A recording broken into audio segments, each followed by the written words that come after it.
अस्सलाम वालेकुम। Welcome to my YouTube channel Naveed Urdu voice centre. तमाम वीडियोस की अपडेट्स के लिए नवीद उर्दू वॉइस सेंटर को सब्सक्राइब करके बेल के नोटिफिकेशन को ऑन कर दें। नाजरीन, आज मैं आपको जो कहानी सुनाने जा रहा हूँ, हाथ की रेखाओं का किस्सा है। उन लम्हों का फसाना है जब दिल दिमाग का फैसला कबूल करने से इनकार कर देता है। तो चलिए सुनते हैं। नहीं, ये बिल्कुल गलत है।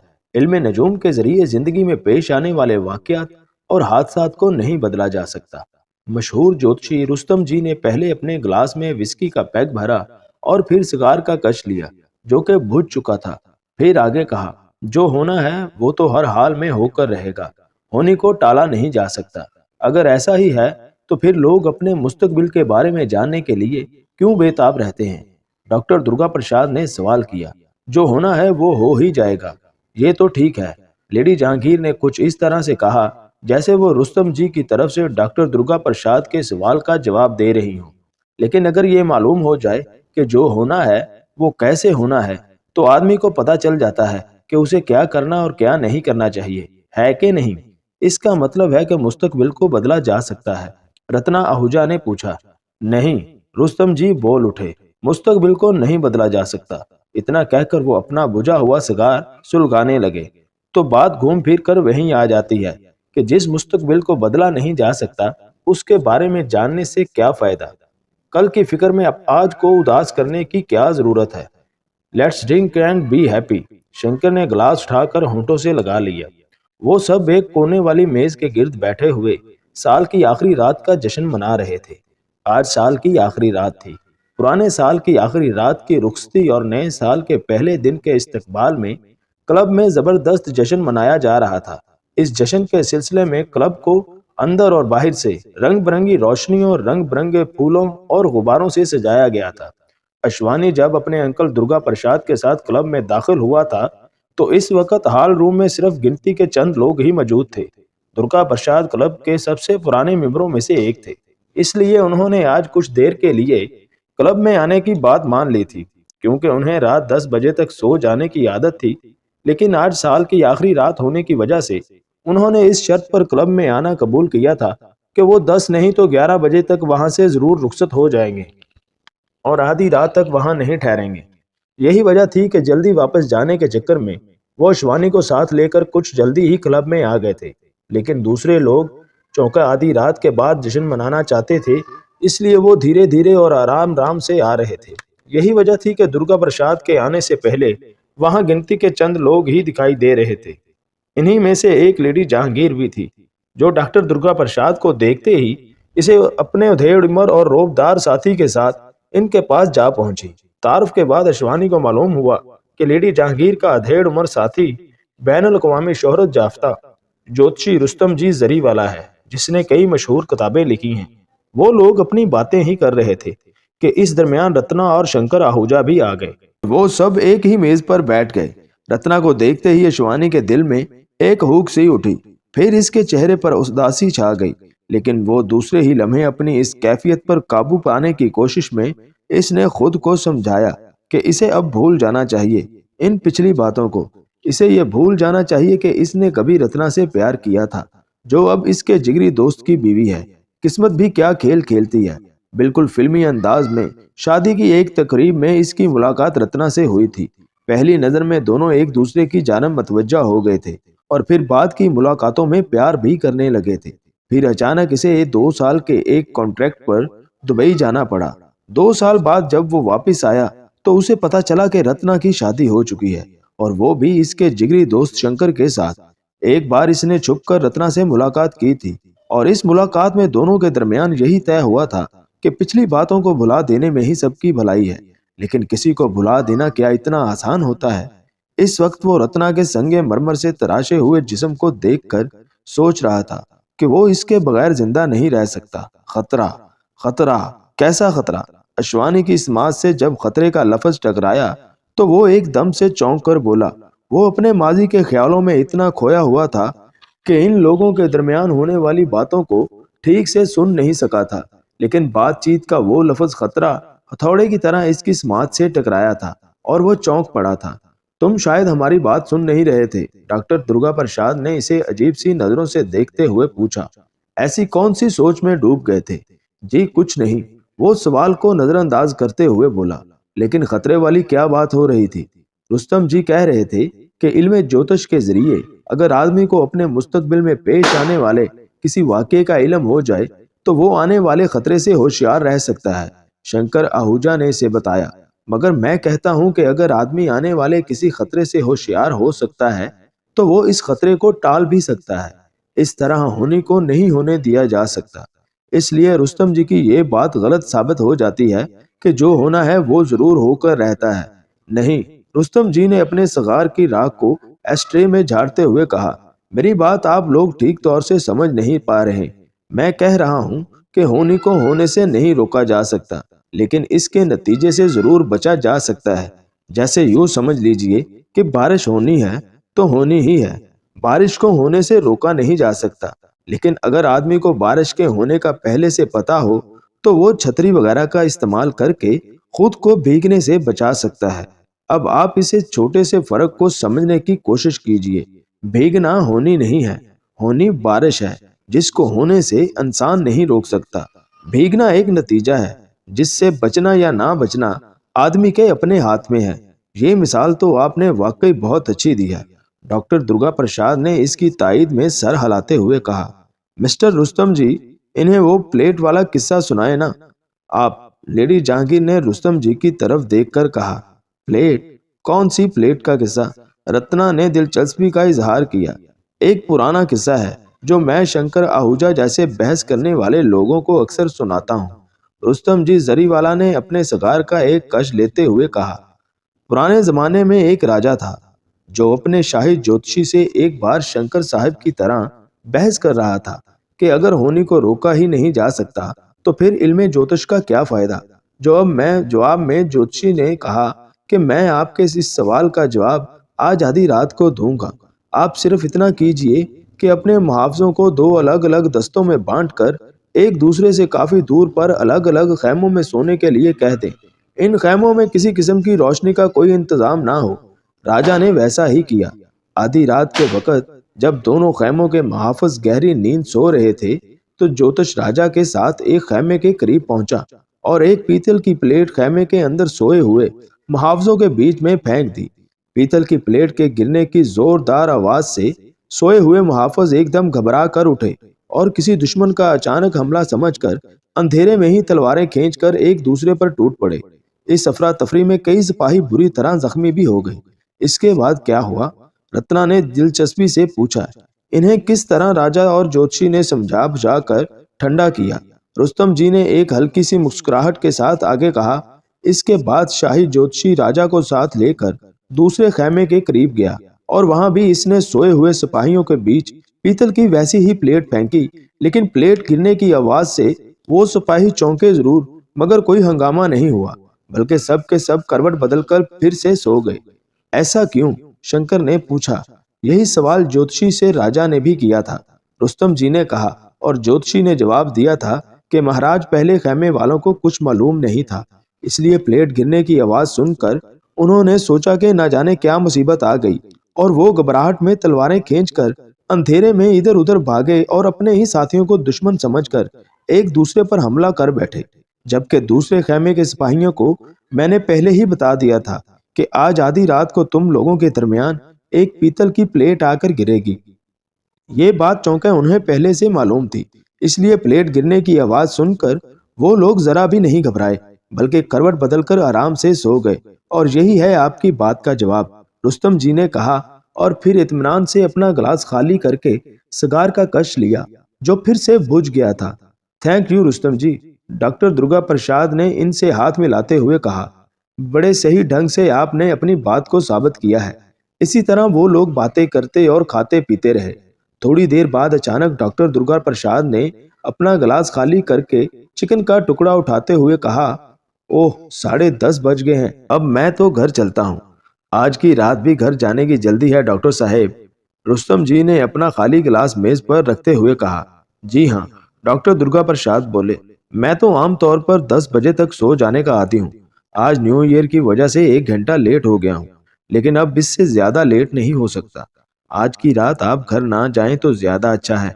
अचानक रुस्तम जी ने अपनी कुर्सी से उठते हुए गंभीर लहजे में कहा, क्यों, आज की रात घर जाने से क्या हो जाएगा? शंकर ने पूछा। खतरा है भाई, खतरा। इस मेज पर बैठे हुए हम लोगों में से दो आदमियों के लिए आज की रात काफी खतरनाक साबित हो सकती है, एक के लिए तो बहुत ज्यादा।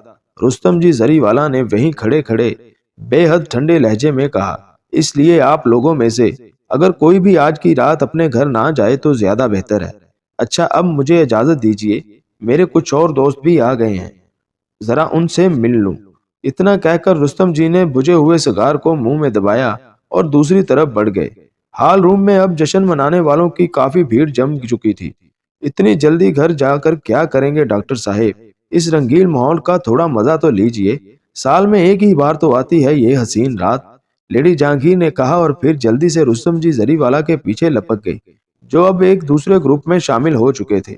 लेडी जहांगीर ने बिल्कुल ठीक कहा है अंकल, अश्वानी ने डॉक्टर दुर्गा प्रसाद से कहा। साल में एक ही बार तो आता है ऐसा मौका, आज की रात तो सारे कायदे कानून तोड़ देने चाहिए। नहीं भाई नहीं, ये सब तुम जवान लोगों के लिए ठीक है। हम बूढ़े लोग अगर एक दिन भी अपने असूल को तोड़ दें तो अगले 2 दिन तक तबीयत खराब रहती है। डॉक्टर दुर्गा प्रसाद ने कुर्सी पर से उठते हुए कहा, लेकिन जाने से पहले कुछ खाना वगैरह तो खा लें। शंकर आहूजा ने कहा, नहीं भाई, स्नैक में मैंने चीज पकौड़े और चिकन पीस इतने खा लिए हैं कि अब खाने की कोई गुंजाइश नहीं रही है। अब तो घर जाकर एक छोटा सा पैग और लूंगा और सो जाऊंगा। इतना कहकर उन्होंने अशवानी की तरफ देखकर कहा, चलो आशु, तुम मुझे घर तक छोड़ आओ, फिर वापस आकर इन लोगों में शामिल हो जाना। ओके अंकल, अश्वानी ने फौरन उठ खड़े होते हुए कहा और फिर शंकर की जानब मुड़कर बोला, तुम लोग तो यही हो ना, मैं अंकल को छोड़कर आता हूँ। इसने ये बात कही तो शंकर से थी, लेकिन इसकी नजरें रत्ना पर ही जमी हुई थी। डॉक्टर दुर्गा प्रसाद ने भी इन दोनों से इजाजत ली, फिर क्लब के अपने पुराने वाकफ के कारों के साथ हाय हेलो करते हुए अश्वानी के साथ बाहर निकले और अपनी कार में सवार हो गए। रास्ते में चचा भतीजे के दरमियान कोई खास बातचीत नहीं हुई और घर तक का सफर भी कुछ ज्यादा लंबा नहीं था। कुछ देर में ही कार डॉक्टर दुर्गा प्रसाद के बंगले में आकर रुक गई। तुम्हें कार चाहिए तो मैं ड्राइवर से रुकने के लिए कह दूं? डॉक्टर दुर्गा प्रसाद ने कार से उतरते हुए अश्वानी से पूछा। नहीं अंकल, इसकी कोई जरूरत नहीं है, अश्वानी ने जल्दी से कहा। इस बेचारे की रात काली करने से क्या फायदा, मैं टैक्सी लेकर चला जाऊंगा। ठीक है, जैसी तुम्हारी मर्जी। ये कहकर डॉक्टर दुर्गा प्रसाद ने ड्राइवर को इशारे से जाने के लिए कह दिया और फिर अश्वानी को जिद करके अपने साथ अंदर ले गए। साल की आखिरी रात में आखिरी बार जाम टकराने के लिए, लेकिन ड्राइंग रूम के दरवाजे पर रुककर वो अपनी जेब टटोलते हुए बड़बड़ाए, ये मेरी चाबी कहाँ रह गई? फिर दूसरी जेब में हाथ डालकर अश्वानी की तरफ देखा और बोले, लगता है शायद दूसरे कोट की जेब में रह गई है। अब तो घंटी बजाकर बिरजू को जगाना ही पड़ेगा ताकि वो अंदर से दरवाजा खोल दे। अश्वानी ने घंटी बजाई और कुछ देर की कोशिश के बाद वो बिरजू से दरवाजा खुलवाने में कामयाब हो गया, जिसकी आंखों में अभी भी नींद भरी हुई थी। मेरी चाबी पता नहीं कहाँ रह गई, इसलिए तुम्हें जगाना पड़ा, डॉक्टर दुर्गा प्रसाद ने बिरजू की तरफ देखकर कहा। लेकिन अब जब कि तुम जाग ही गए हो तो 2 गिलास और सोडा ले आओ कमरे में। इसके बाद डॉक्टर दुर्गा प्रसाद ने कमरे में आकर बत्ती जलाई, फिर अश्वानी की तरफ मुड़ते हुए कहा, मैं तुम्हें ज्यादा देर नहीं रोकूंगा, मैं तो सिर्फ तुमसे ये कहना चाहता हूँ कि आज जिन नजरों से तुम रत्ना को देख रहे थे, इससे मुझे लगता है कि तुम्हारे दिल की पुरानी आग अभी बुझी नहीं है। कहीं ऐसा ना हो कि ये आग सबको जलाकर राख कर दे। इस आग से अब तुम दूर ही रहो तो बेहतर है। चोरी पकड़ जाने की वजह से अश्वानी का चेहरा एकदम सुर्ख हो गया। इसके तो वहमो गुमान में भी नहीं था कि डॉक्टर अंकल ने इसकी आंखों की चोरी देख ली होगी, लेकिन फिर भी वो अपने आप को तसल्ली देने की कोशिश करते हुए बोला, मैं बहुत ही कोशिश करके देख चुका हूं अंकल, लेकिन आखिर में इस नतीजे पर पहुंचा हूं कि रत्ना के बगैर मैं जिंदा नहीं रह सकता।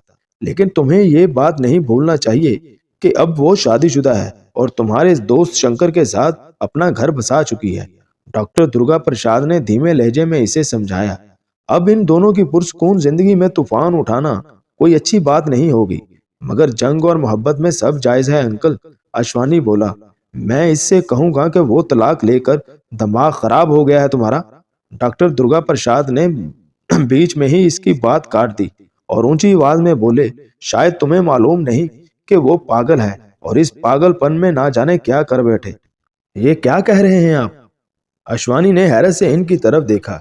ठीक कह रहा हूं मैं। डॉक्टर दुर्गा प्रसाद अपनी बात पर जोर देकर बोले। वो सिर्फ देखने में ही नॉर्मल है, लेकिन उसके अंदर खतरनाक पागलपन के आसार छुपे हुए हैं जो उससे कत्ल तक करवा सकते हैं। इसकी जिंदगी पर इसकी माँ की शख्सियत का असर है, क्योंकि इसकी माँ भी ऐसी ही पागल थी। Oh my god Ratna! Ashwani एक गहरा सांस लेकर रह गया। मुझे रत्ना से पूरी हमदर्दी है, मगर बस अंकल बस। अश्वानी जल्दी से हाथ उठाकर बोला, मैं इस बात पर कभी यकीन नहीं कर सकता। आप मुझे डराने के लिए झूठ बोल रहे हैं। मैं तुम्हें डराने के लिए नहीं, बल्कि होशियार करने के लिए सच बोल रहा हूँ। डॉक्टर दुर्गा प्रसाद ने झुंझलाए हुए लहजे में कहा। मुझे फिर भी आपकी बात का यकीन नहीं है, अश्वानी अटल लहजे में बोला, क्योंकि मैं रत्ना से प्यार करता हूँ। और अगर आपकी बात सच भी है, तो भी अगर वो मेरे साथ चलना चाहे तो मैं उसे यहाँ से कहीं दूर ले जाऊंगा, और दिलो जान से। बको मत! डॉक्टर दुर्गा प्रसाद ने फिर इसकी बात काट दी। तुम नहीं जानते कि तुम्हारी इस जिद का अंजाम क्या होगा। मैं तुम्हें इस भयानक खतरे से नहीं खेलने दूंगा। तुमने अगर मेरी बात ना मानी तो मैं तुम्हें अपनी विरासत से बेदखल कर दूंगा और नई वसीयत बनाकर अपना सब कुछ अस्पतालों और स्कूलों के लिए दे दूंगा। धमकी मत दीजिए अंकल, मुझे आपकी दौलत का कोई लालच नहीं है। अश्वानी का लहजा अचानक ही तेज हो गया। मैं जिस औरत को चाहता हूँ उसे हासिल करने के लिए सारी दुनिया की दौलत को ठुकरा सकता हूँ, इस औरत के लिए जिसका। बस अंकल! अश्वानी हाथ उठाकर करख्त सी आवाज में बोला, इसके बारे में आपने कुछ कहा तो फिर मुझसे बुरा कोई ना होगा। शीशे के गिलासों के खनकने की आवाज ने इन दोनों को यकायक अपनी गर्दनें घुमाने पर मजबूर कर दिया। अपनी बहस में उलझे रहने की वजह से इन्हें बिरजू के आने का कोई पता ही नहीं चला था। बिरजू एक ट्रे में गिलास और सोडे की बोतल लेकर आ गया था। इसका चेहरा हर किस्म के जज्बात से आरी था, मगर अश्वानी सोच रहा था कि पता नहीं बिरजू ने इनकी कितनी बातें सुनी और कितनी नहीं। ठीक है बिरजू, डॉक्टर दुर्गा प्रसाद ने बिरजू से कहा, इसे रख दो और तुम जाकर आराम से सो जाओ। जी अच्छा, बिरजू ने कहा और चला गया। बिरजू के जाने के बाद इन दोनों ने एक दूसरे की तरफ देखा। बिरजू की मुदाखलत ने इन दोनों के दरमियान उठने वाले तनाव को कुछ कम कर दिया था। थोड़ी देर बाद अश्वानी ने ठंडे और पुरसुकून लहजे में कहा, मैं माफी चाहता हूँ अंकल, मुझे आपके सामने इतने जोर से नहीं बोलना चाहिए था। मैं मानता हूँ कि आप जो कह रहे हैं शायद ठीक कह रहे हैं, लेकिन मैं एक तवील अरसे से रत्ना को प्यार करता आ रहा हूँ। माना कि शंकर मेरा जिगरी दोस्त है, लेकिन मौजूदा हालात में इस बात की कोई अहमियत नहीं है, क्योंकि इसे वैसे ही मेरे और रत्ना के दरमियान में नहीं आना चाहिए था। और आप अगर ये समझते हैं कि दौलत की खातिर मैं रत्ना को छोड़ दूंगा तो आप गलती पर हैं। आशु, तुम नहीं जानते कि तुम किस आग से खेलने की कोशिश कर रहे हो। डॉक्टर दुर्गा प्रसाद ने एक बार फिर इसे समझाने की कोशिश की। बस अंकल, अब और बहस करने से कोई फायदा नहीं है। Good night! कहकर अश्वानी एक झटके से उठा और तेजी से चलता हुआ कोठी से बाहर निकल आया। इसके पीछे ऑटोमेटिक दरवाजा खुद ब खुद लॉक हो गया। एक टैक्सी लेकर जब वो क्लब पहुंचा तो कुछ देर तक क्लब के दरवाजे पर ही खड़ा खड़ा अंदर की रंगीन दुनिया का जायजा लेता रहा। मौसीकी की तेज आवाजें गूंज रही थीं, जिसमें इसे अपना सर चकराता हुआ महसूस हो रहा था। लोग हंस रहे थे, नाच रहे थे। इसे यूं लग रहा था जैसे अचानक ही वो एक दुनिया से निकलकर किसी नई दुनिया में आ गया हो। अपने अंकल डॉक्टर दुर्गा प्रसाद के बंगले का माहौल अब इसे एक ख्वाब सा लग रहा था। लोगों के एक झुंड में इसे रत्ना डांस करती हुई दिखाई दी। सफेद और सुनहरे रंग के लिबास में वो कोई परी लग रही थी। रत्ना की नजर भी इस पर पड़ चुकी थी और अब वो इसकी तरफ देखकर मुस्कुरा रही थी। फिर इसने अपना हाथ हिलाया। रत्ना का चेहरा पुरसुकून और खिला हुआ था। अश्वानी को लगा कि सचमुच ही इस वक्त वो कोई ख्वाब ही देख रहा है। एक शरीफ डॉक्टर ने हाथी के बच्चे की जंगल में जान बचाई और वो फिर वापस अमेरिका चला गया। चंद साल बाद जब वो सर्कस देखने गया तो एक लंबा चौड़ा हाथी इसकी तरफ बढ़ा। इसने डॉक्टर को अपनी सूंड में लपेटा और डॉक्टर को 10 रुपए वाले दर्जे से उठाकर पहली सफ में बिठा दिया, जिसकी कीमत 500 रुपए थी। अचानक मौसीकी की तेज आवाज धीमी पड़ गई और थिरकते हुए लोग थम गए। रत्ना धीरे धीरे चलती हुई इसके करीब आ गई और बोली, अच्छा हुआ तुम आ गए। आओ कहीं अलग चलकर बैठते हैं, मुझे तुमसे कुछ कहना है। इतना कहकर इसने इसके कंधे पर हाथ रख दिया। अश्वानी चुपचाप इसके साथ चल दिया। रत्ना के हाथों के लम्स को महसूस करके इसे लगा कि वो ख्वाब नहीं देख रहा है। एक कोने में जाकर वो दोनों एक दूसरे के करीब बैठ गए। अब बोलो रत्ना, क्या बात करना चाहती हो मुझसे? मैं चाहती हूँ कि तुम यहाँ से कहीं दूर चले जाओ। वो बोली। दूर चला जाऊं? अश्वानी इस कदर हैरत से बोला जैसे इसे ऐसे लफ्ज़ सुनने की तवक्को ही नहीं थी। लेकिन आखिर क्यों? मैं जानती हूँ कि तुम अभी भी मुझे प्यार करते हो, रत्ना ने धीमी और गंभीर सी आवाज में कहा। लेकिन हम दोनों की भलाई अब एक दूसरे को भूल जाने में है। तुम सामने रहोगे तो मैं भी तुम्हें कभी नहीं भुला पाऊंगी। तुम अभी भी मेरे ख्यालों में छाए रहते हो। रत्ना, अश्वानी जोश में आकर बोला, लेकिन इससे आगे वो कुछ नहीं कह सका। ये मत भूलो आशु कि अब मैं किसी और की बीवी हूँ, रत्ना ने कहा, और एक मशरकी औरत का अपने शौहर के सिवा किसी गैर मर्द के बारे में सोचना भी गुनाह है।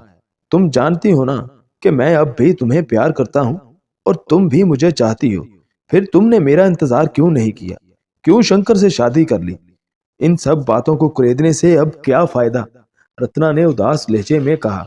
जो होना था वो हो गया। अब तुम मेरी जिंदगी से निकल जाओ तो अच्छा है। मेरी जिंदगी में तूफान लाने की कोशिश मत करो। ये तूफान हम सबको बर्बाद करके रख देगा। प्लीज तुम चले जाओ यहाँ से, कहीं दूर चले जाओ। अश्वानी हैरान हैरान नजरों से कुछ देर तक इसकी तरफ देखता रह गया और कुछ कहे बगैर वो वहां से उठकर बाहर चला गया। लेकिन दरवाजे पर ही इसे शंकर मिल गया। अरे अश्वानी, तुम अभी से जा रहे हो? शंकर ने पूछा। हाँ यार, दिमाग कुछ परेशान सा है, अश्वानी बोला, इसलिए घर जा रहा हूँ। मुझसे ज्यादा तुम्हारा दिमाग क्या परेशान होगा? शंकर ने एक फीकी सी मुस्कुराहट के साथ कहा। क्या तुम रुस्तम जी जरीवाला की पेशेंट गोई भूल गए? उन्होंने कहा था आज रात घर पर रहना खतरनाक है। इस खतरे को भी देख लूंगा कि क्या है वो। अश्वानी इस वक्त ज्यादा बात करने के मूड में नहीं था, इसलिए बोला, अच्छा मैं चलता हूँ, गुड नाइट। शिवानी का फ्लैट वहां से ज्यादा दूर नहीं था, इसलिए ठंडी रात में पैदल ही वो उलझे हुए ख्यालों की गर्मी दिमाग में बसाए घर की तरफ चल दिया। अपने फ्लैट के दरवाजे पर पहुंचकर इसने जेब से चाबी निकाली और दरवाजा खोलकर अंदर आ गया। बत्ती जलाने के बाद वो सीधा बेडरूम में आ गया। जूते उतारने के बाद जब वो कपड़े बदलने लगा तो अचानक इसके दिमाग में खतरे का ख्याल आ गया और वो सोचने लगा कि भला इस फ्लैट की चार दीवारी के अंदर इसे क्या खतरा हो सकता है। ठंड की वजह से इसे शायद सर्दी का एहसास होने लगा था, क्योंकि इसकी नाक से अब भी पानी सा बह रहा था। पजामा पहनने के बाद अपना रुमाल निकालने के लिए इसने ड्रेसिंग टेबल की दरवाज खोली तो अचानक इसका हाथ वही साकत हो गया। दराज के बीच में इसे एक अजीब सा उभार दिखाई दे रहा था। इसने रुमाल हटा कर देखा तो इसका पूरा जिस्म कांप गया, क्योंकि दराज में इसे एक रिवॉल्वर पड़ा हुआ दिखाई दे रहा था। अश्वानी ने हैरत से इस रिवॉल्वर को ध्यान से देखा और सोचने लगा, ये रिवॉल्वर इसकी दराज में कहां से आ गया, क्योंकि रिवॉल्वर इसके पास होने की कोई वजह नहीं थी। इसने रिवॉल्वर को हाथ में लेकर घुमा फिरा कर देखा तो इसे पता चला कि इसमें से एक गोली चली हुई थी। वो अभी रिवॉल्वर को देख ही रहा था कि अचानक दरवाजे की घंटी बज उठी। घंटी की आवाज सुनते ही वो घबरा गया। इसकी समझ में नहीं आ रहा था कि इतनी रात को कौन आ सकता है। इसने फुर्ती से रिवॉल्वर को दराज में रख दिया और आगे बढ़कर दरवाजा खोल दिया। सामने दो पुलिस वालों को देखकर इसके दिमाग में अचानक खतरे की घंटी बज गई। आप ही मिस्टर अश्वानी हैं? एक पुलिस वाले ने पूछा। नहीं, वो तो अभी नहीं आए, बेइख्तियार इसके मुंह से निकल गया। अभी नहीं आए? दूसरे पुलिस वाले ने कहा। तब तो हमें अंदर बैठकर उनका इंतजार करना पड़ेगा। अंदर क्यों? वो पूछ बैठा। सुनो प्यारे, मेरा नाम इंस्पेक्टर प्रेमपाल है, पहले वाले ने कहा, और हमें तुम्हारे मालिक की तलाश है। हम उसे गिरफ्तार करने आए हैं। गिरफ्तार करने? मगर क्यों? अश्वानी की आंखें हैरत से बाहर निकल आईं। क्योंकि इसने डॉक्टर दुर्गा प्रसाद का कत्ल किया है, इंस्पेक्टर पॉल ने कहा। ये क्या कह रहे हैं आप? यही कह रहा हूं, कहकर वो अपने साथी के साथ अंदर दाखिल होते हुए बोला। डॉक्टर दुर्गा प्रसाद के मुलाजिम बिरजू का कहना है कि उसने इन दोनों को किसी बात पर झगड़ते देखा था। डॉक्टर ने अश्वानी को अपनी जायदाद से बेदखल करके अपनी वसीयत बदलने की धमकी दी थी। इस झगड़े के बाद वो अपने कमरे में जाकर सो गए थे, लेकिन 5 मिनट बाद गोली चलने की आवाज सुनाई दी। बिरजू भागकर वहां पहुंचा तो डॉक्टर साहब की लाश पड़ी थी और अश्वानी वहां से गायब था। ये सारा मामला बिल्कुल शीशे की तरह साफ है। शीशे की तरह साफ के अल्फाज सुनकर अश्वानी का दिल डूबने लगा। इसने सोचा कि अगर इन लोगों को दराज में रखा हुआ रिवॉल्वर मिल गया तब तो और भी बहुत कुछ साफ हो जाएगा और वो बुरी तरह फंस जाएगा। नाम क्या है तुम्हारा? अचानक इंस्पेक्टर पॉल ने पूछा और एक कुर्सी पर बैठ गया। जी किशन, किशन नाम है मेरा। वो थूक निकल कर बोला, सुनो किशन, जब तक हम तुम्हारे मालक का इंतजार करते हैं तब तक तुम हमें चाय पिला दो। आज रात सर्दी बहुत है, इंस्पेक्टर पॉल ने कहा। जी अभी लाया, अश्वानी ने कहा और तेजी से किचन की जानिब लपक गया। किचन में आकर इसने प्यालियों और प्लेटों की खड़खड़ाहट की ताकि आवाज से ये लगे कि वो चाय बना रहा है।